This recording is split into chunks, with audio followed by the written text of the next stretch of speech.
Hi, welcome to மெக்ஸ் kitchen. இன்றைக்கி நம்ம பார்க்க போகிறது மரவள்ளி கிழங்குல ஒரு சூப்பரான கிறிஸ்பியான வடை எப்படி பண்ணுறதுன்னு பார்க்கலாம். நம்ம சேனலை இன்னும் சப்ஸ்கிரைப் பண்ணாதவங்க மறக்காமல் சப்ஸ்கிரைப் பண்ணிக்கோங்க. பக்கத்தில் இருக்கிற பெல் ஐக்கானையும் ப்ரெஸ் பண்ணுங்கள். அப்போ தான் நான் போடுற வீடியோவோட அப்டேட்ஸ் உங்களுக்கு வரும். மரவள்ளி கிழங்கு வடைக்கு நம்ம மொதல் கிழங்கு இது மாதிரி தோலை நல்லா உரிச்சிட்டு நீங்கள் இது மாதிரி க்யூபாக கட் பண்ணி வச்சுக்கோங்க. கொஞ்சம் பெருசாக இருக்குது. இது மாதிரி கட் பண்ணி தண்ணியில் போட்டு வச்சுக்கோங்க, ஏன்னா கலர் மாறிடும். தண்ணியில் போட்டு வச்சுட்டு நீங்கள் தோல் உரிக்கிறது எப்படின்னா, ஒரு 10 நிமிஷம் தண்ணியில் ஊற வச்சுட்டு நீங்கள் பீலரில் நீங்கள் அந்த சீவுனீங்கனாலே ஆட்டோமேட்டிக்காக தோல் வந்துடும் உங்களுக்கு. இதை தண்ணியில் ஊற வச்சுடுங்க. கட் பண்ணதுக்கப்புறமா ஊற வைக்கணும்னு அவசியம் இல்லை, இமீடியட்டாக நீங்கள் சுடு தண்ணி காஞ்சி வச்சுருந்தா அதில் கூட நம்ம போட்டுடலாம். நான் இப்போ தான் தண்ணி காய வச்சுருக்கேன். வெளியே வச்சுருந்தா கருத்துடுங்கிறதுக்காக நான் தண்ணியில் போட்டு வச்சுருக்கேன். இப்போ இதை நம்ம பாயில் பண்ணி எடுத்துக்கலாம். தண்ணி காயுது. இந்த டைமில்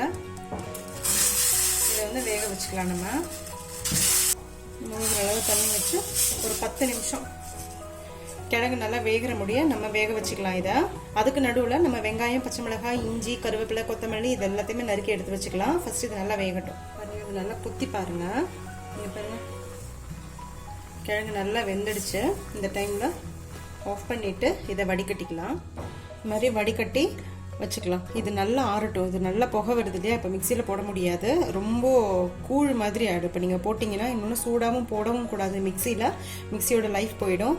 அதனால் இது கொஞ்சம் ஆறட்டும். ஆறுனதுக்கப்புறமா மிக்சியில் நம்ம போட்டுக்கலாம். அது இது நல்லா ஆறிடுச்சு. நீங்கள் இந்த ஸ்டேஜ்லேயே பசங்களுக்கு உப்பும் தேங்காய் சில்லும் இதோடு சேர்த்து மிக்ஸ் பண்ணி கொடுங்க. டேஸ்ட்டு ரொம்ப சூப்பராக இருக்கும், ரொம்ப ஃபில்லிங்காகவும் இருக்கும் பசங்களுக்கு. இப்போது மிக்சியில் இதை நான் போட்டுக்கிறேன். இந்த மிக்சியில் நம்ம நல்லா அரைச்சிட்டு வந்துடலாம். தண்ணி ஊற்ற வேண்டாம், தண்ணி ஊற்றாமல் அரைக்கணும்.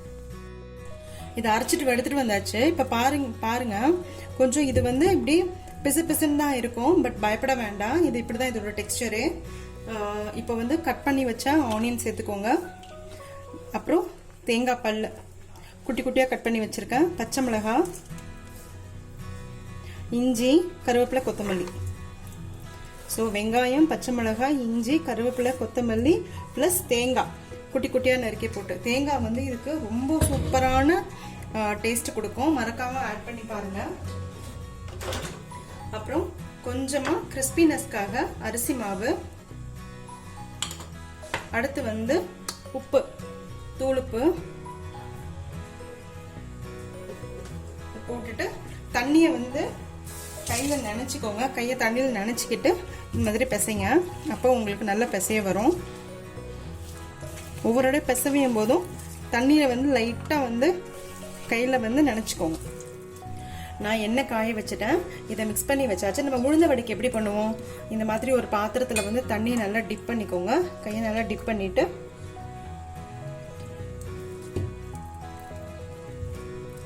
உங்களுக்கு எவ்வளோ அளவு தேவையோ, எவ்வளோ பெரிய சைஸில் உங்களுக்கு வடை வேணுமோ அது மாதிரி வடை இது மாதிரி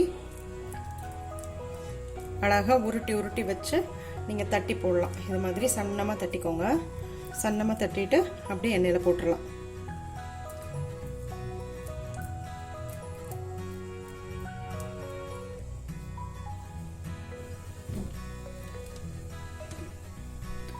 சன்னமாக தட்டிட்டேன், எண்ணெயில் போடுறேன்.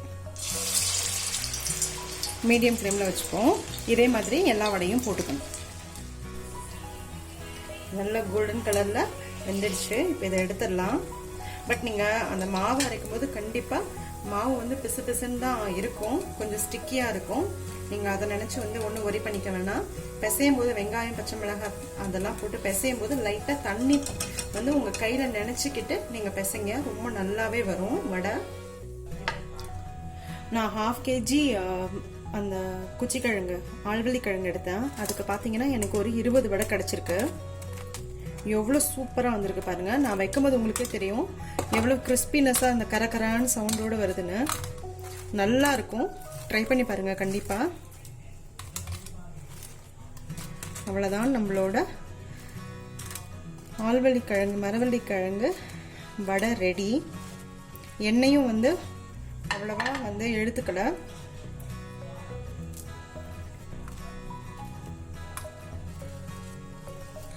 ஸோ சூப்பரான வடை ரெடி. கண்டிப்பாக நீங்கள் இதை வீட்டில் ட்ரை பண்ணி பாருங்கள். நான் வந்து இன்றைக்கி டொமேட்டோ சாஸ் கூட தான் சர்வ் பண்ண போகிறேன். பசங்களுக்கு ரொம்ப பிடிக்கும் இல்லையா?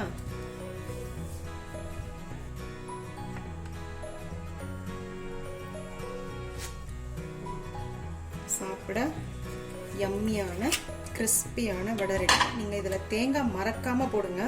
அந்த க்ரன்ச்சினஸ் நடுவில் வரும். சூப்பராக இருக்கும், அட்டகாசமாக இருக்கும் டேஸ்ட்டு. கண்டிப்பாக இதை வீட்டில் நீங்கள் ட்ரை பண்ணி பாருங்கள்.